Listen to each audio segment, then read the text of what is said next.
Hello and welcome to your daily devotion for Tuesday, August 25th, 2020, only 4 months till Christmas.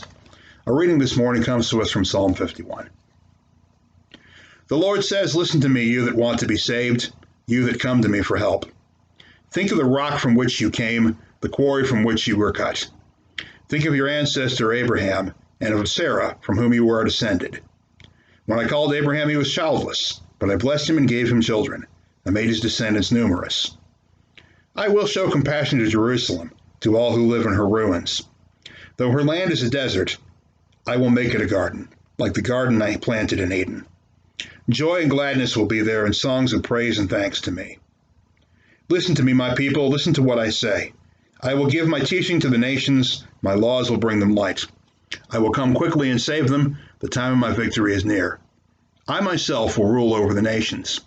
Distant lands wait for me to come. They wait with hope for me to save them. Look up at the heavens, look at the earth. The heavens will disappear like smoke. The earth will wear out like old clothing, and all its people will die like flies. But the deliverance I bring will last forever. My victory will be final.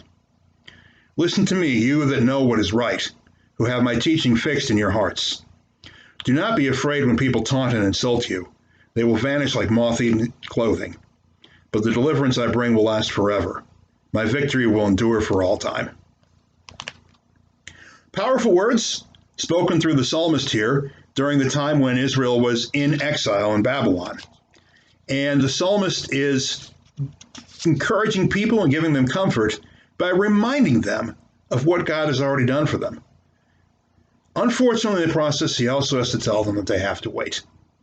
And waiting is not something anyone does willingly or joyfully, but it is something that we all have to do. God reminds us through the psalmist that he has already made the people of Israel a great nation simply through fulfilling the promise to Abraham and Sarah.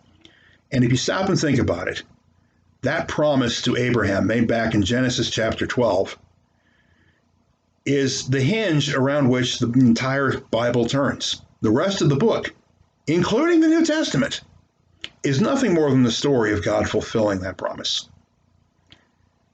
And because God goes to such great lengths to fulfill the promise made to Abraham and Sarah at a time when the promise wouldn't have even made much sense to them, we know that God is trustworthy and true. We are not limited to merely knowing what other people tell us about God. We can look at what God himself has said and done and understand God's character that way. And understand that if God makes a promise, it's forever. It won't be like human promises that are occasionally walked back. When God says, I'm going to do this someday, then all there is to do is wait for the days until it happens. Today, in addition to our prayers for the victims of COVID-19 and their families, let's once again lift up our small business owners and employees who struggle more